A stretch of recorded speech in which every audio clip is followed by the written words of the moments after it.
মধ্যে গাড়িতে আর দেখো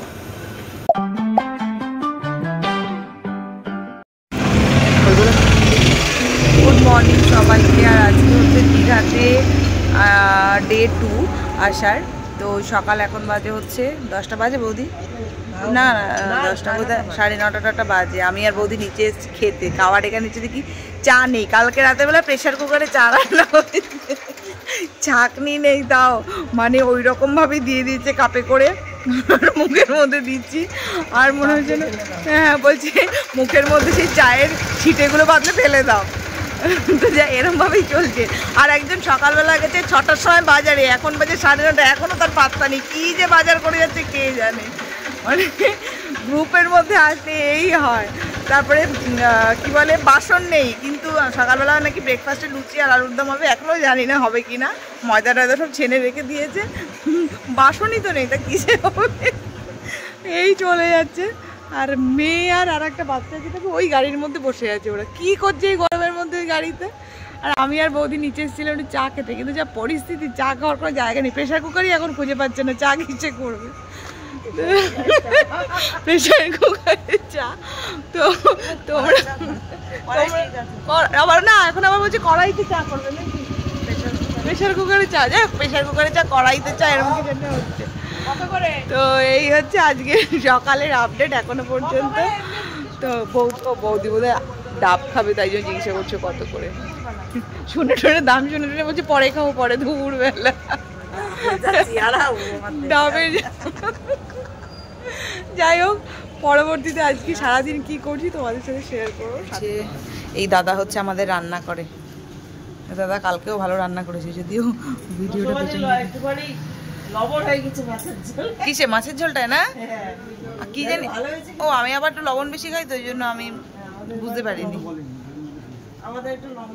তোমরা লবণ কম খাও, আমরা লবণ বেশি খাও। আলুর দাম দেখি দাদা, আলুর দামের চেহারাটা একটু ওই যে উকি দিচ্ছে আলুর দম। আর এই হচ্ছে কি লুচি ভাজার প্রস্তুতি। এখনো চা কিসে হবে তার গামলা খুঁজে পাওয়া যায়নি। এখন হচ্ছে চায়ের গামলা খুঁজে পাওয়া যায়নি, কখন চা হবে।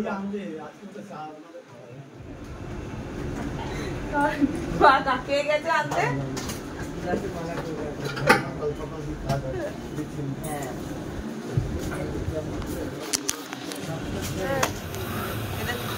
চা ছেঁকছি দেখো, পাতা দিয়ে চা, এর মধ্যে সব চায়ের সব শীতেগুলো পড়ে রয়েছে। এই যে ভিডিও, হ্যাঁ ভিডিও, এই যে হচ্ছে চা, এই যে হচ্ছে চা, এর মধ্যে অজস্র চায়ের শীতে ভর্তি। কারণ চা করার পাত্রটা থেকে সব গামলা। খেয়ে দেখি, এত হাওয়া রান্নাও করতে পারছে না, এত হাওয়া। তো সকালবেলা ব্রেকফাস্ট করে আমরা কিন্তু বেরিয়ে পড়েছিলাম। এটা তালসারি না তাজপুর আমি ঠিক জানি না, বোধহয় তালসারি। তো তালসারির উদ্দেশ্যে। তো আমরা উদয়পুরে যেহেতু অনেকবার গেছি, ওই জন্য আর উদয়পুরে যাইনি।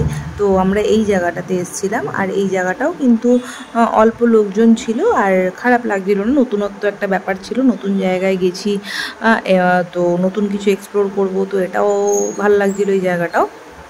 তো সবাই মিলে তাই জন্য আমাদের প্ল্যানিং হলো যে তালসারিতে যাব।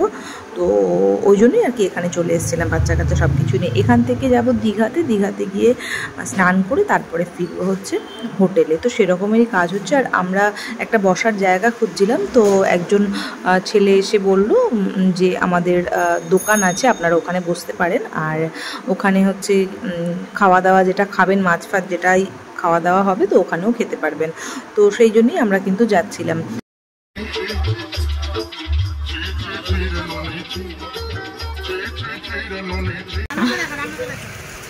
রান্না আর কি দেখাবো, এখানে কি রান্না হচ্ছে দাদা?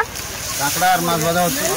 কাঁকড়াটা এখন হলো গিয়ে রান্না চলছে, সঙ্গে চলছে মাছ ফ্রাই, মানে ফিশ ফ্রাই। যাই হোক, এই দাদার দোকান তাজপুরে সত্যি স্যাটিসফাই। কোনো বাসি মাছ পাবেন না, একদম টাটকা কাঁকড়া মাছ, আমুদি মাছ, ভোলা মাছ, সব ধরনের মাছ পাবেন। আমরা যা যা টেস্ট করেছি সবই অসাধারণ খাওয়া দাওয়া।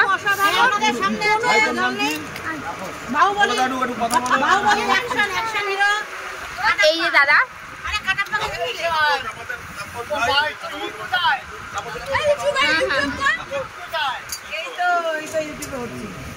দাদা এখন কাঁকড়াটাকে রান্না করছে সুন্দরভাবে।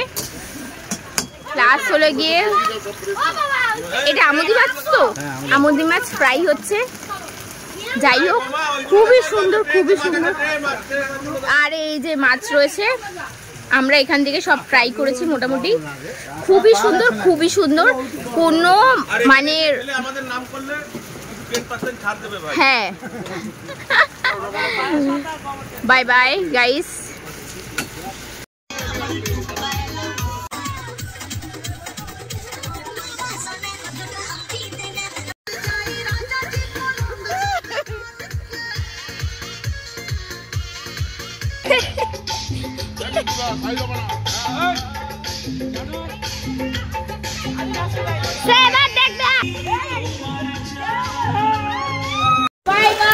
যাব হচ্ছে গিয়ে স্নান করতে যাচ্ছি সবাই।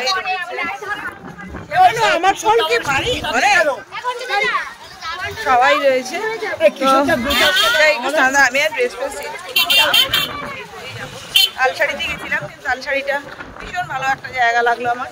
তারপরে স্নান দান করে তারপরে রুটে যাবো। 4:45।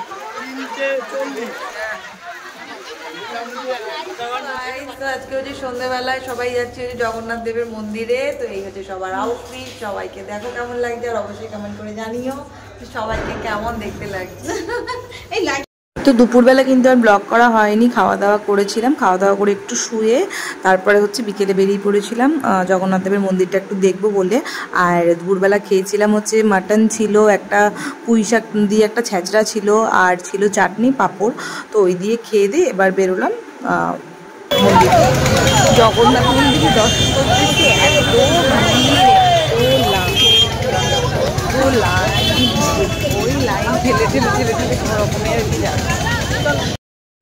এত ভিড় ছিল মন্দিরের, মানে ঢুকবো কি, এত চারিদিকে এত ভিড় ছিল, এত লম্বা লাইন ছিল। আর 7:30 বেজে গেছিলো, আর 8টার মধ্যে মন্দির বন্ধ করে দেবে। আমরা ভেবেছিলাম যে দেখতেই পারবো না। তারপরে আমাদের কোনো রকম করে এদিক ওদিক করে ঢুকে পড়েছিলাম লাইন ভেঙে অন্য লাইনের মধ্যে। আর তার উপরে জুতোগুলোকে একটা দড়ি দিয়ে বেঁধে রেখে দিয়ে মানে দেওয়া হয়েছিল অন্য একটা জায়গায়। তো তারপরে যখন ভেতরে ঢুকলাম তখন মানে চোখ দুটো জাস্ট জুড়িয়ে গেল, সার্থক হয়ে গেল আমাদের মানে এখানে ভিড় ঠেলে আসা। এত সুন্দর, এত সুন্দর লাগছিল। আর এই লাইটিংগুলো যেহেতু সকালবেলা বোঝা যাবে না, ওই জন্য রাতের দৃশ্য কিন্তু একদম অপূর্ব। তোমরা যারা যারা এখানে আসতে চাও তারা অবশ্যই রাতের বেলার দিকে ভিজিট করো, আর 8টার আগে, কারণ 8টার সময় মন্দির বন্ধ হয়ে যায়। তো তোমরা এখানে এসো, মানে রাতের বেলার দৃশ্যগুলো দেখতে ভীষণ ভালো লাগে। আর যেহেতু এটা একদম নতুন, ওই জন্য কিন্তু ভিড়ও প্রচুর ছিল, বাম্পার ভিড় ছিল। আর অবশ্যই কিন্তু তোমাদের মোবাইলটা আর ব্যাগ এগুলো কিন্তু সাবধানে রাখবে, কারণ এই মন্দিরে ফাইনালি চলে এসেছি। এবার এত ভিড়, এখানে এত দারুণ হয়েছে সব, পুরো প্রপার্টি পুরো জায়গা তো ফোনই তোলে না।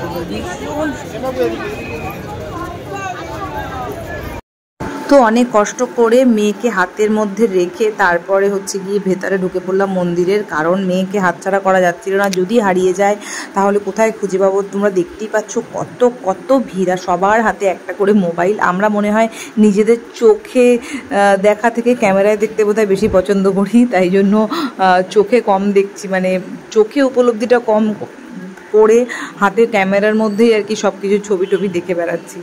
তো যাই হোক, মানে ভীষণ চোখ সার্থক হয়ে গেল এখানে এসে। আর এই জায়গাটা একটা পুকুর টাইপের ছিল, সেখানে হচ্ছে গিয়ে পদ্ম ফুল, মানে পদ্ম পাতা টাতা সব রাখা ছিল। আর এখানে একটা নারায়ণ শুয়ে রয়েছে। তো তারপরে হচ্ছে এটা হচ্ছে মেন মন্দির, যেখানে আমরা মেন মন্দিরে ঢুকবো। আর কি প্রচণ্ড ভিড়, তোমরা সেটা বুঝতেই পারছো। আর প্রচণ্ড গরমও পড়েছিল সেদিন। সবাই মানে ভিড় ঠেলে যাওয়া, তার মধ্যে টাইমটা খুব শর্ট ছিল, 8টার মধ্যে সবাইকে বের করে দেওয়া হচ্ছিল। তো এত ভিড়ের মধ্যেও যে ঢুকতে পেরে যে ঠাকুরকে দেখলাম, মানে সেটাই হচ্ছে অনেক বড় কথা। যদিও মানে জগন্নাথ দেবকে দেখতে খুব একটা ভালো করে আমি পারিনি, কারণ এত ভিড় ছিল, সামনে যাওয়াই যাচ্ছিল না। তো তবুও কোনো রকম একটুখানি দেখেছি। আর কি বলবো, ভীষণ ভালো লাগলো। পুরীতে যারা সাধারণ মানুষ যারা আছে, যারা পুরীতে যেতে পারবে না বা সচরাচর পুরীতে যাওয়া হয় না তারা কিন্তু এইখানে জগন্নাথ দেবকে দর্শন করেই নিতে পারবে। এটা আমার মনে হয় খুব একটা ভালো ব্যাপার হয়েছে। আমি বাপিদা বসে রয়েছি, আমরা অনেক ক্লান্ত। হ্যাঁ, মিন্টুদা দাঁড়ানো রয়েছে, কেউ না, আমি ব্লগ করছি তাই। এবার আমরা হচ্ছে কি একটু জল হলে ভালো হতো, ভালো যারা একটু পোজ দিয়ে শুয়ে পড়লো। এত ভিড় ঠেলে গিয়ে বাপিদা ক্লান্ত। আমায় আবার লাথিটা মেরো না তুমি।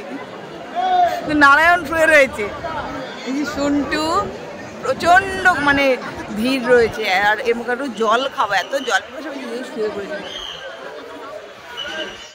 তো আজকের দীঘার ডে 2 এর ভিডিওটা এখানেই এন্ড করছি। আর কালকে এখান থেকে যাব হচ্ছে দারিংবাড়ি, তো তখন আবার ব্লগ করব। তো ভাবলাম ব্লগটাকে এন্ড করে দিয়ে, রাতের বেলা ডিনারে ছিল হচ্ছে গিয়ে, আজকে দুপুরে লাঞ্চে ছিল হচ্ছে গিয়ে মাটন কষা, আর ছিল একটা ঘ্যাট গোছের পুঁইশাক টুইশাক দিয়ে, চিংড়ি মাছ দিয়ে, আর চাটনি পাঁপড়। আর রাতের বেলা ওই মাটন ছিল, বেঁচে ছিল, আর ভেটকি মাছ নিয়ে এসেছিলো, তো ভেটকি মাছের পাতলা ঝোল আর চাটনি ছিল দুপুরে, সেটাই। তো রাতের বেলা আমাদের ডিনার এটাই হয়। এবার কালকে যেহেতু আমরা দারিংবাড়ি চলে যাব, আর আমাদের যেহেতু রাঁধুনি ফিট করা ছিল, তো রাঁধুনি কালকের বাড়ি চলে যাবে, মানে এখান থেকে বাসে করে ওরা মানে চলে যাবে, আর আমরা আবার দারিংবাড়ি চলে যাবো এখান থেকে। তো তারপরে ওখান থেকে আমরা কালকে সারাটা দিন কাটিয়ে আমরা পরশু দিন ব্যাক করবো। তো that is it about this video. ভালো লাগলে do like, share, subscribe to my channel. দেখা হচ্ছে আবার কালকে। Good night.